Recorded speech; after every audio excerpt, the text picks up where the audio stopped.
That's everybody. I'm Wendy Bell. You know, it's stunning to monitor the media's lack of interest in the whole Maui story. I've been in this business for 30 years. I'm stunned, but I'm not surprised. The dots are connecting. And coincidence seems to be the story here, right? But the true story, the media knows it is not allowed to tell. But I can.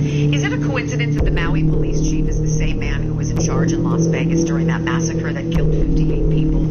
Is it a coincidence that the Maui property, owned by million and billionaires, wasn't touched by the flames while homes of the locals all burned? Was it a coincidence that the flames traveled across hundreds of feet of pavement and crossed a 4-lane highway with emergency shoulders to jump into the ocean and then burn all the boats? Was it a coincidence that the largest system of outdoor emergency sirens in the world never made a sound as the fire devoured Lahaina? Was it a coincidence that at the same time, very same time, all the water was turned off? Was it a coincidence that police were ordered to block off streets and to funnel all the cars trying to escape onto one road where that firestorm incinerated entire families? How about the coincidence that the governor of Hawaii, Josh Green, just weeks before that inferno, signed a pledge to the UN's 2030 Agenda of Sustainable Development, pledging to eliminate emissions? Weird. And think about this coincidence. That governor also signed an emergency proclamation on July 17th, 3 weeks before the fire, about housing of all things, and suspended 7 state statutes protecting historic preservation laws, removing all of the red tape when it comes to building infrastructure.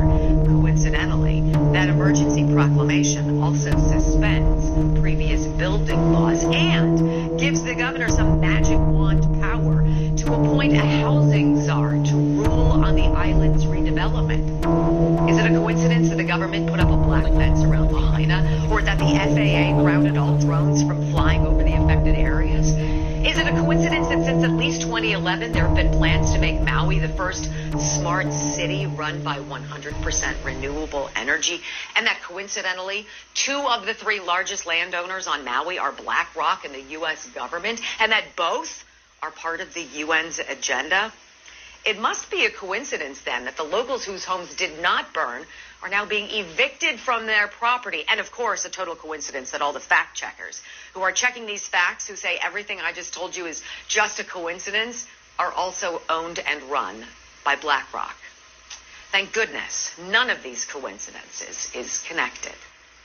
I'm Wendy Bell. I'll see you next time for more Common Sense.